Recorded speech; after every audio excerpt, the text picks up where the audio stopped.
नमस्कार दोस्तों, कैसे हैं आप सभी लोग। उम्मीद करता हूं आप सभी लोग जहां पर भी होंगे बढ़िया होंगे और स्वस्थ होंगे। आज से हमारा नया चैप्टर स्टार्ट हो गया है, सेम एप्लीकेशन ऑफ ट्रिग्नोमेट्रिक। ये भी हमारा एक ट्रिग्नोमेट्रिक का छोटा सा हिस्सा है, जिसको हम हिंदी में कहते हैं त्रिकोणमिति के कुछ अनुप्रयोग। ठीक ना। देखिए, त्रिकोणमिति हम आपको समझाए हैं ट्रिग्नोमेट्रिक। ये जहां पर बात आती है अनुप्रयोग की, तो अनुप्रयोग में देखिए आपको शब्द से ही पता चल जा रहा है कि अनुप्रयोग क्या होता है हमारा और प्रयोग क्या होता है। देखिए, प्रयोग प्रयोग ठीक है, एक प्रयोग है, एक अनुप्रयोग है। अनुप्रयोग तो हमें प्रयोग को नहीं अनुप्रयोग को पढ़ना है, ठीक है, क्योंकि सेम एप्लीकेशन ऑफ ट्रिग्नोमेट्री का मतलब होता है त्रिकोणमिति के कुछ अनुप्रयोग। ठीक है, अब प्रयोग मतलब जिसको हम यूज करते हैं, क्या होता है जिसको हम यूज करते हैं, और अनुप्रयोग का मतलब इसका विपरीत उल्टा, बस यही अंतर है। ठीक है, चलिए अब देखिए, अब तक हम आपको बहुत समझाए हैं कि हमारा ट्रिग्नोमेट्रिक किस रूप में है, इसको हम किस नियमों से ज्ञात करते हैं, इसका प्रयोग हम कहां कहां पर करते हैं ट्रिग्नोमेट्रिक का, ठीक है, सब हम बताएंगे। हमारा ट्रिग्नोमेट्रिक होता है, एक यूं समझिए कि ये खगोलिक तरीकों से, ठीक है, तारों को दूरियां नापने के लिए बना हमारा ट्रिग्नोमेट्रिक, दूरियां नापने के लिए, ऊंचाई नापने के लिए, ठीक है ना। इसमें भी हमारा देखिए छोटा सा टॉपिक है, सेम एप्लीकेशन ऑफ ट्रिग्नोमेट्री। बहुत बड़ा चैप्टर नहीं हमारा है, बहुत ही छोटा सा चैप्टर है। इसमें सिर्फ एक टॉपिक दिया गया है और उसी टॉपिक के ऊपर आधारित हमारा एक प्रश्नावली है, ठीक है। क्लास 10th का चैप्टर नंबर 9, त्रिकोणमिति के कुछ अनुप्रयोग, यानी कि सेम एप्लीकेशन ऑफ ट्रिग्नोमेट्री, ठीक ना। एक वो टॉपिक हमारा कौन सा है, देखिए टॉपिक हमारा है हाइट, हाइट एंड डिस्टेंस, ऊंचाइयां और दूरियां, ठीक है ना, ऊंचाइयां और दूरियां, जिसको हम बोलते हैं हाइट एंड डिस्टेंस, ठीक है। ये हमारा पहला टॉपिक है, पहला समझ लीजिए या आखिरी समझ लीजिए, ठीक है ना, पहला समझिए या आखिरी समझिए, इस चैप्टर का यही एक टॉपिक है, ऊंचाइयां और दूरियां। इसी के ऊपर आधारित हमारी एक प्रश्नावली 9.1, ठीक ना। इसके बाद चैप्टर खत्म। इतनी छोटा लेसन हमारा है, इतना छोटा चैप्टर हमारा है ये, ठीक ना। अब देखिए ट्रिग्नोमेट्री के बारे में, जैसा कि हम आपको बोल रहे हैं कि दूरियां नापने के लिए ज्ञात किया जाता है, चंद्रमा से सूर्य की दूरी कितनी होती है, ठीक ना। इसी ट्रिग्नोमेट्री के आधारित जो हमारा माउंट एवरेस्ट है, इसकी ऊंचाई नापी गई थी। एक यंत्र था जिसको हम बोलते हैं थियोडोलाइट, ठीक ना, क्या बोलते हैं, थियोडोलाइट। इसी के माध्यम से, थियोडोलाइट के माध्यम से हम माउंट एवरेस्ट की ऊंचाई नाप पाए हैं, ठीक ना, किसकी, माउंट एवरेस्ट की ऊंचाई नाप पाए, ठीक ना। अब ये हमारा क्या होता है, ट्रिग्नोमेट्रिक में आता है। किसमें आता है, ट्रिग्नोमेट्रिक में आता है। समझ में आई बात ना। देखिए ट्रिग्नोमेट्री का प्रयोग हम कई कई प्रकार से करते हैं, अपने जीवन में डेली इसका प्रयोग करते रहते हैं ट्रिग्नोमेट्रिक का, ठीक है। ये छोटा सा इस चैप्टर का सेम एप्लीकेशन ऑफ ट्रिग्नोमेट्री का छोटा सा इंट्रोडक्शन रहा, ठीक ना। अब चलिए इसके अंदर घुसते हैं और समझते हैं। ये हमारा टॉपिक है ऊंचाइयां और दूरियां। देखिए हम आपको पिछले वाले चैप्टर में ट्रिग्नोमेट्री, जब हम आपको समझा रहे थे इंट्रोडक्शन टू ट्रिग्नोमेट्री, त्रिकोणमिति का परिचय जब हम आपको समझा रहे थे, उसमें हम आपको बोले थे यहां पे देखिए दो कोण बनता है, एक बनता हमारा है उन्नयन कोण, एक बनता है अवनमन कोण। दो कोण के बारे में हम आपको समझाए थे, ठीक है। वो कैसे बनता है, किस रूप में बनता है, उसको कैसे हम समझेंगे, ठीक है, इन सभी के बारे में बिल्कुल विस्तार से अभी हम आपको समझाएंगे। बस आपको करना क्या है, वीडियो को ध्यान से देखना है, समझना है, ठीक है, क्योंकि देखिए फ्री की चीजें हैं ये, पैसे तो आपसे हम ले नहीं रहे हैं कि आप हमें पैसे दे रहे हैं, आपको डेली पढ़ते रहना है, समझते रहना है, ठीक है। डेली आपको सुबह में वीडियो मिलते रहेंगे, ठीक है। सुबह और शाम दोनों टाइम आपको वीडियोस मिलते रहेंगे। बस आपको करना क्या है, सपोर्ट करना है और कुछ नहीं करना है। सपोर्ट करना, देखते रहना, पढ़ते रहना, मस्त रहना, ठीक है। क्वालिटी भी हम आपको ठीक ठाक दे रहे हैं, बढ़िया, ठीक है। अब चलिए प्रैक्टिकली समझते हैं कि उन्नयन कोण और नमन कोण क्या होता है, इसको हम कैसे समझेंगे, ठीक है। क्योंकि इस चैप्टर का यही एक टॉपिक है, ऊंचाइयां और दूरियां, उन्नयन कोण इसके अंतर्गत आता हमारा है। इस टॉपिक के अंतर्गत आता है उन्नयन कोण और अवनमन कोण। उन्नयन कोण इसे बोलते हैं एंगल ऑफ एलिवेशन और अवनमन कोण को बोलते हैं एंगल ऑफ डिप्रेशन, ठीक है। हिंदी और इंग्लिश दोनों में हम आपको समझाएंगे ताकि आपको किसी भी भाषा में दिक्कत ना हो। दो भाषाएं हैं, जो हमें भाषा आती है उसी भाषा में हम आपको समझाएंगे। हिंदी आती है, इंग्लिश आती है, आपको दोनों भाषा में हम समझा देंगे। और जिसको पढ़ना है अवधी भाषा में, भोजपुरी में पढ़ना है, वो भी पढ़ सकता है, ठीक है। चलिए देखिए, मान लीजिए सपोज दैट मैथमेटिक्स है, तो मैथमेटिक्स में अक्सर लोग मानते हैं, मान लीजिए आप गए हैं कुतुब मीनार घूमने के लिए, ठीक है। सपोज दैट मान लीजिए आप गए हैं कुतुब मीनार घूमने के लिए। कुतुब मीनार ये रहा है आपका, इतना बड़ा, ठीक है। ये कुतुब मीनार रहा है आपका, ठीक ना। ये क्या हमारा मीनार, ऐसे लिखते समझ में आएगा आपको, मीनार रहा है। आप जो है यहां पर खड़े हैं, ठीक ना। आप जो है इस बिंदु पर खड़े हैं, या ऐसे समझिए, थोड़ा नीचे लेकर आऊंगा आप तब समझ में आएगा। आप इस बिंदु पर खड़े हैं और यहां से खड़े होकर मीनार के शिखर को देख रहे हैं। किसको देख रहे हैं? मीनार के शिखर को देख रहे हैं, ठीक है। अब ये जो हमारा बनेगा, ये क्षैतिज बनेगा। क्या बनेगा? क्षैतिज। सामने ये भी देख रहे हैं, ठीक है। आपकी आंख है, ठीक है, आंख है, आप ऊपर भी देखेंगे, आपकी एक लेंस नीचे भी जाएगी, है कि नहीं है? ये क्षैतिज रेखा है। अब आप ये जो जहां पर खड़ी हुई, क्या पाद बिंदु बोलते हैं इसको, क्या बोलते हैं? पाद बिंदु बोलते हैं, क्योंकि हम यहां से इसको मिला सकते हैं, ठीक है। देखिए, आपने यहां से इसको देखा, नीचे से ऊपर की तरफ पेड़ बना, ये कौन सा कोण हो जाएगा? उन्नयन कोण। कौन सा हो जाएगा? उन्नयन कोण, ठीक ना, उन्नयन कोण। इसको यहां पर लिख देता हूं, तब समझ में आएगा अच्छी तरीके से। उन्नयन कोण जिसको हम बोलते हैं इंग्लिश में एंगल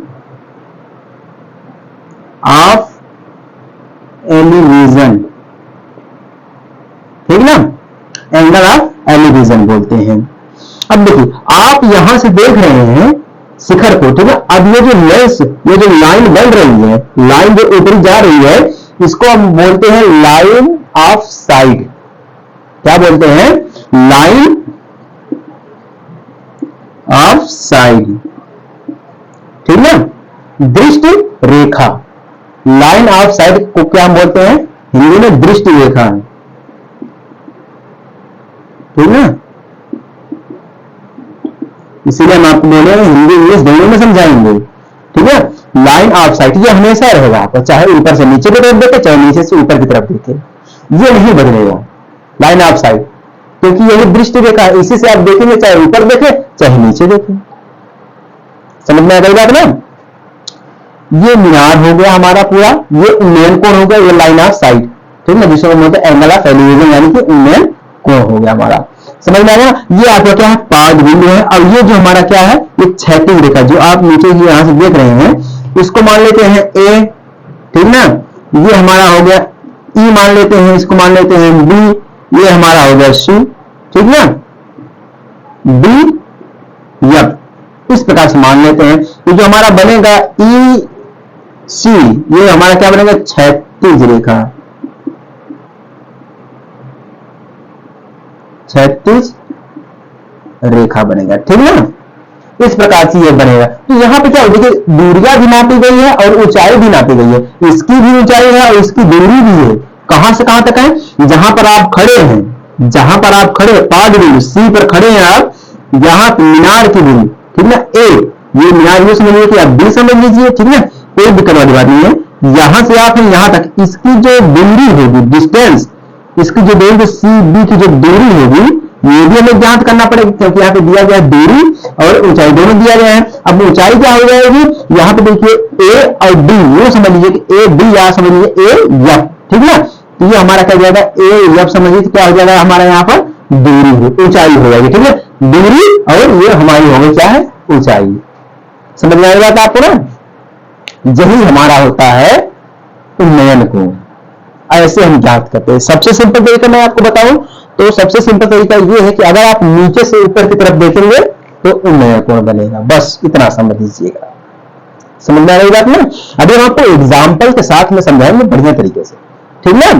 चलिए आगे बढ़ रहे हम, अभी और भी एग्जाम्पल समझेंगे, साथ में लेंगे। अब हम बात कर लेते हैं थोड़ा यहीं पर अवनमन कोण की। किसकी बात कर लेते हैं, अवनमन कोण, ठीक ना, क्योंकि इसी के ऊपर तो आधारित हमारा है सब कुछ।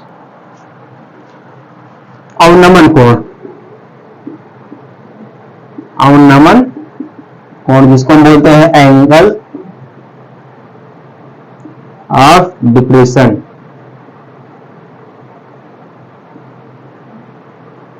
डिप्रेशंस, ठीक ना, एंगल ऑफ डिप्रेशंस। देखिए अब यहां पे मान लीजिए आप अपने घर पर जो है और घर के छत पर आप गए हैं, ठीक ना। सपोज है घर के छत पर आप बैठे हैं, तो मान लीजिए घर आपका ये रहा, ये छत हो गया आपका, ठीक ना। ये छज्जा निकली है, ये छज्जा निकली है, ये हमारा पिलर है, दीवार है, और ये आपका मान लीजिए आप जो है यहां पर बैठे हैं, ठीक ना।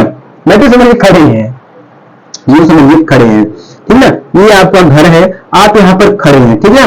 और सामने एक बड़ी नदी है, क्या है, नदी मान लीजिए, ठीक ना।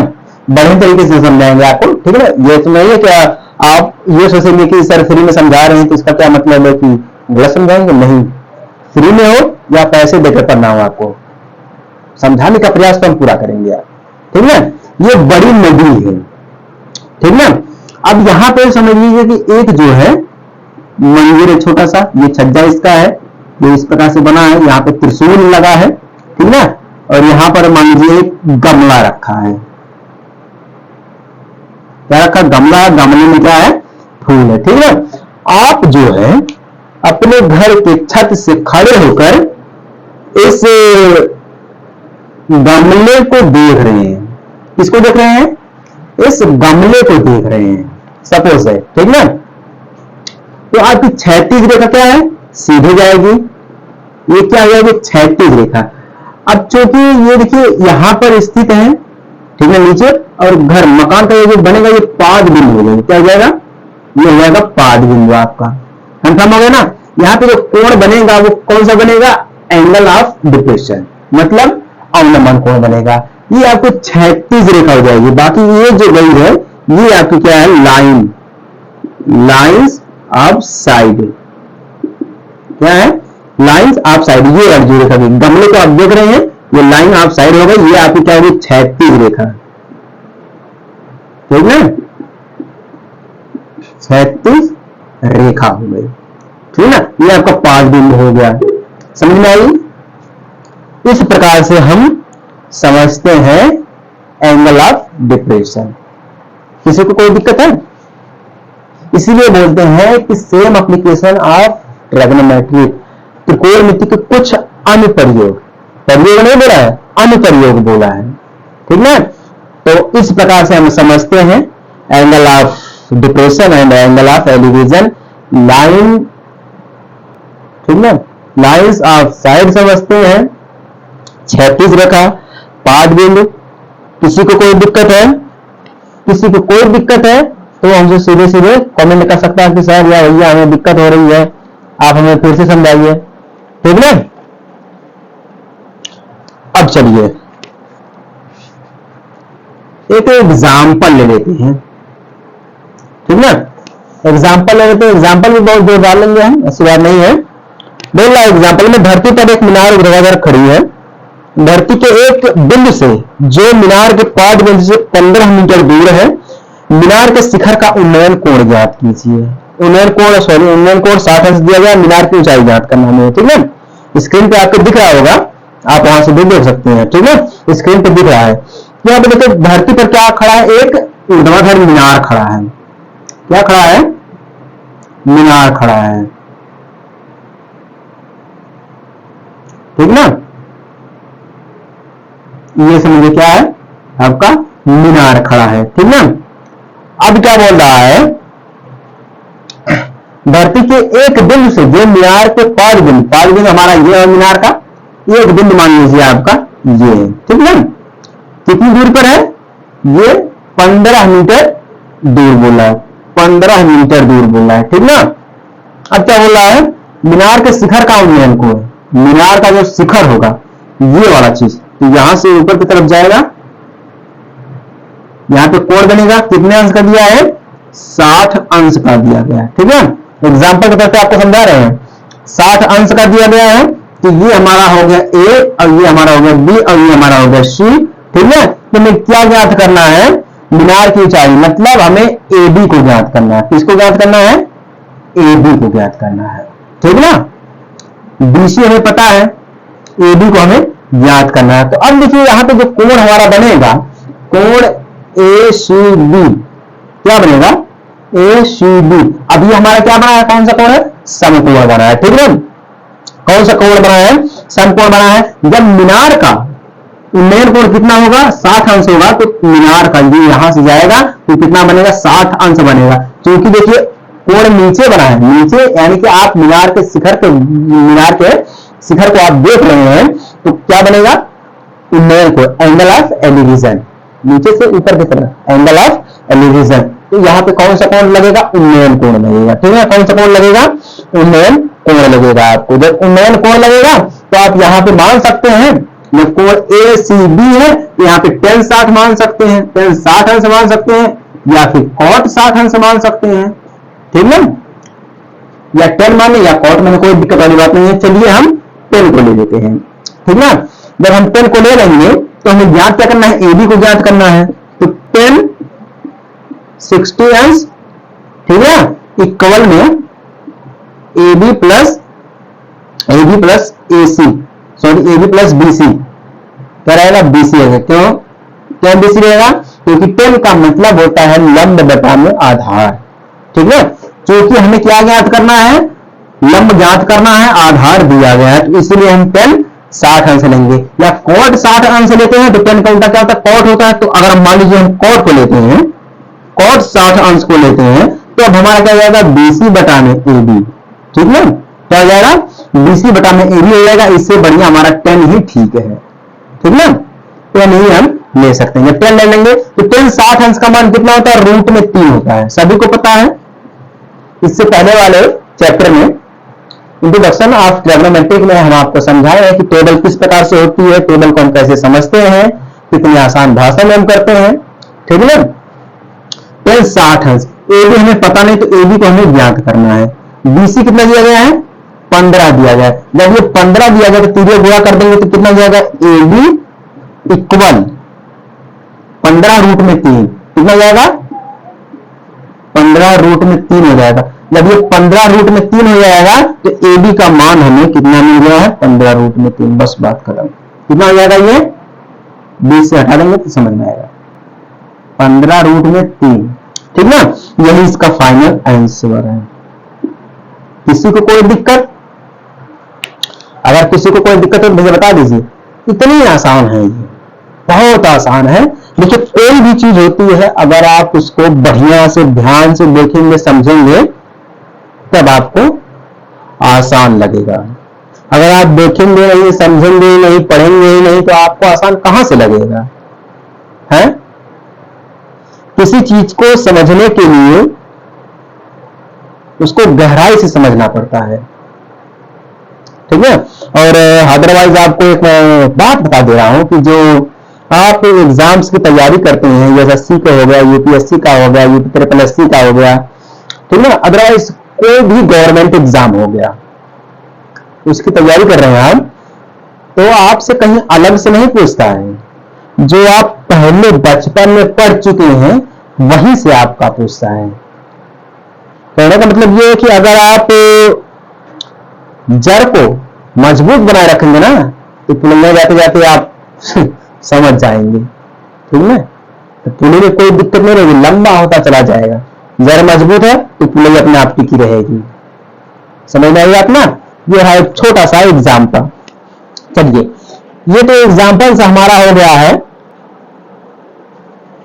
ये जो हमारा एग्जाम्पल हो गया है, ये हो गया है उन्नयन कोण के लिए। क्यों? ये हमारा उन्नयन कोण के लिए एग्जाम्पल से हो गया है। अब हम चलिए अवनमन कोण का एक छोटा सा एग्जाम्पल वो भी देख लेते हैं, ठीक है। स्क्रीन पे आपके दिख रहा होगा।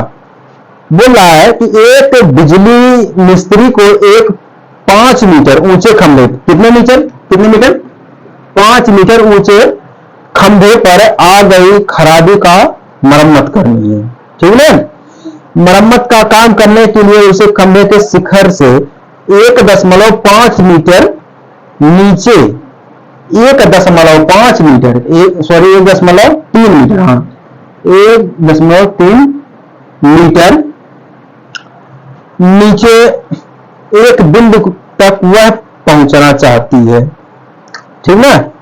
यहां तक पहुंचने के लिए प्रयुक्त सीढ़ी की लंबाई कितनी होनी चाहिए जिससे कि क्षैतिज से 60 अंश कोण, अंश के कोण कितना दिया गया है, 60 अंश कोण से झुकने पर वह अपेक्षित स्थिति तक पहुंच जाए। और यह भी बताइए कि खंभे का पाद बिंदु कितनी दूरी पर सीढ़ी के पाद बिंदु से होना चाहिए, ठीक है। जहां आप मान सकते हैं रूट में 3 इक्वल 1.73, यहां पे दिया गया रूट 3 बराबर कितना था 1.73। इसको आप प्रयोग में ले सकते हैं, ठीक है। इसका इतना मान होगा। अब ध्यान दीजिएगा, अब चलिए समझते हैं बढ़िया तरीके से, ठीक ना। अब यहां पे ये बोल रहा है कि ये खंभा लगा है, ठीक ना। ये क्या लगा है, एक खंभा लगा है, ठीक ना। सीधी बात है। ये तार गया है, खंभे का तार गया है, मान लीजिए अदर खंभे के लिए तार गया है, ठीक ना। आपको यहां पर चढ़ के जोड़ना है तो आप डायरेक्टली यहां से सीधे ऊपर थोड़े लगा देते हैं, नीचे रखते हैं। नीचे कितना रखते हैं, जो भी आप अपने हिसाब से रखते हैं। लेकिन यहां पर क्या बोल रहा है 1.3 मीटर, कितना है 1.3 मीटर नीचे रखते हैं आप, ठीक ना। ये हमारा क्या है, ए है, ठीक ना। आप यहां पे सीढ़ी नीचे रखते हैं, ये समझिए कि ये क्या है आपकी है एक सीढ़ी है, ठीक ना। आप इसी सीढ़ी पर चढ़िए, इस प्रकार से समझेंगे तो बढ़िया रहेगा।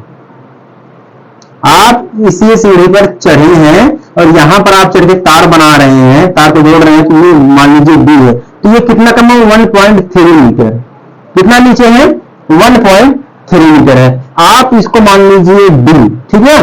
अब देखिए ये पाद बिंदु हमारा मिलेगा यहां से, ये क्या हमारा है सी है, क्या हमारा है ये सी है। तो कोण क्या बना रहा है 60 अंश का बना रहा है, कितने का बना रहा है 60 अंश का बना रहा है। तो ये भी भैया हमारा नीचे से ऊपर की तरफ ही जा रहा है। आप ये समझ लीजिए कि नीचे से ऊपर की तरफ ही जा रहा है। तो हमें बताना क्या है, पाद बिंदु की दूरी भी बतानी है और क्या बताना है कि कितना नीचे आ जाएगा तो हमें वो प्राप्त हो जाएगा, ठीक ना।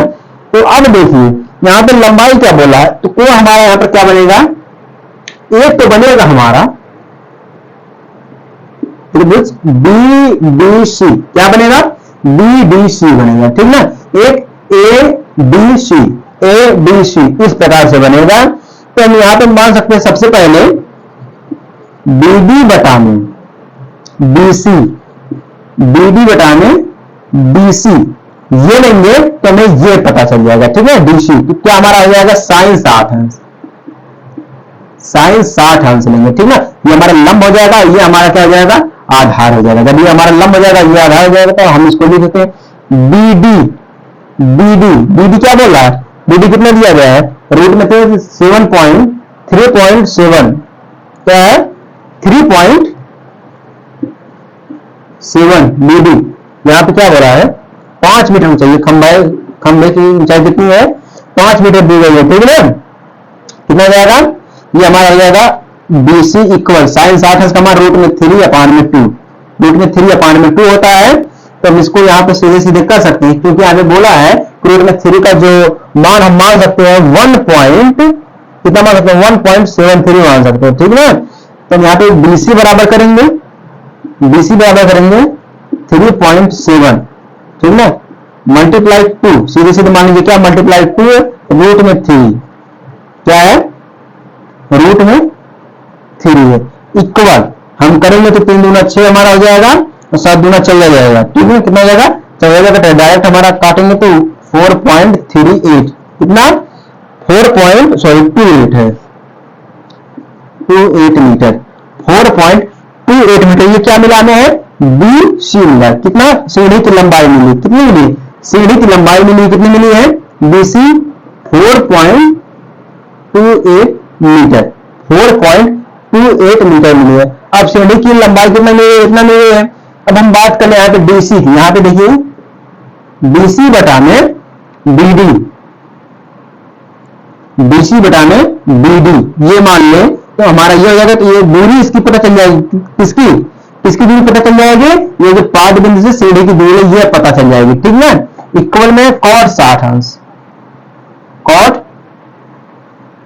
60 अंश हो जाएगा, ठीक है। BC हमें ज्ञात करना है, BC बटा में BD कितना दिया गया है 5 मीटर है, ये मान लीजिए 5, ठीक ना 5 मीटर मान लीजिए। अब cot 60 अंश का कितना होता है 1 अपान में रूट में 3, कितना होता है 1 अपान में रूट में 3 होता है, ठीक ना। इस प्रकार मान लीजिए। अब या तो D मान लीजिए, सॉरी यहाँ पे क्या दिया BC ये दिया गया, यहां से यहां तक ये तो पूरे खंभे की ऊंचाई है, ठीक ना। बाकी यहां से BD कितना दिया गया रूट में 3 दिया गया है, कितना दिया गया है रूट में 3 दिया गया है। जब रूट में 3 दिया गया तो हम यहाँ पे क्या मान लेंगे, तो हमारा यहां पर हो जाएगा BC इक्वल 3.7 अपान रूट में 3 इक्वल कितना हो जाएगा 2.14 सेंटीमीटर, सॉरी मीटर, लगभग में इतना हो जाएगा, मीटर हमारा आ जाएगा, ठीक ना, इतना हो जाएगा। अब ये सीढ़ी से पाद बिंदु यानी कि ये वाली चीज कितना हो जाएगा 2.14 मीटर हो जाएगा, ठीक है, रखनी चाहिए। समझ में आ गया आप सभी लोगों को।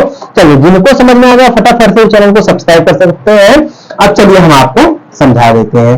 देखिए सबसे पहले हम क्या किए यहाँ पर है, हम सीढ़ी की लंबाई को ज्ञात किए, ठीक है। सीढ़ी की लंबाई को ज्ञात करने के लिए हमें क्या करना पड़ेगा, BD अपान में BC, BD अपान में BC साइन 60 अंश, साइन 60 अंश का मान कितना होता है रूट में 3 अपान में 2 होता है।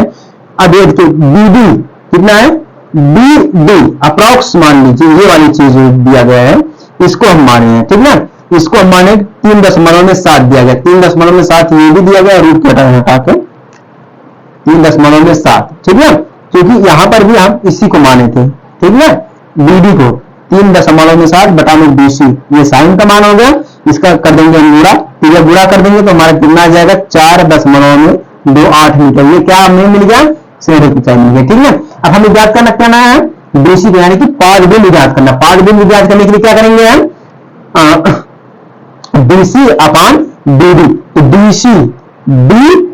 BC हमें ज्ञात नहीं है तो BC को ज्ञात करना है, और BD कितना हो जाएगा 3.7, क्योंकि कितना दिया है 3.7 दिया गया है, और रूट 3 हो जाएगा, ठीक है। cot 30 अंश का मान, सॉरी cot 60 अंश का मान रूट में 3 हो जाएगा, तो रूट में 3 हो जाएगा, 1 की वैल्यू खत्म कर दे रहा है यहाँ पर, ठीक है, तो रूट में 3 हो जाएगा, तो भाग देंगे तो 2.14 मीटर आ जाएगा। समझ में आ गया ना। इसी के आधार पर हमारी प्रश्नावली 9.1 दिया गया, मतलब 9.1 दिया गया, ठीक है। समझ में आ गया आप सभी लोगों को ना। चलिए उम्मीद कर रहा हूं आपको समझ में आ गया होगा। समझ में आ गया होगा कि चैनल को सब्सक्राइब कर लेना, नहीं समझ में आया है तो कमेंट कर देना, हम आपको फिर से समझाने का पूरा प्रयास करेंगे, ठीक है। चलिए मिलते हैं आपसे हम अगले वीडियो में एक छोटे से ब्रेक के बाद, तब तक के लिए जय हिंद, वंदे मातरम।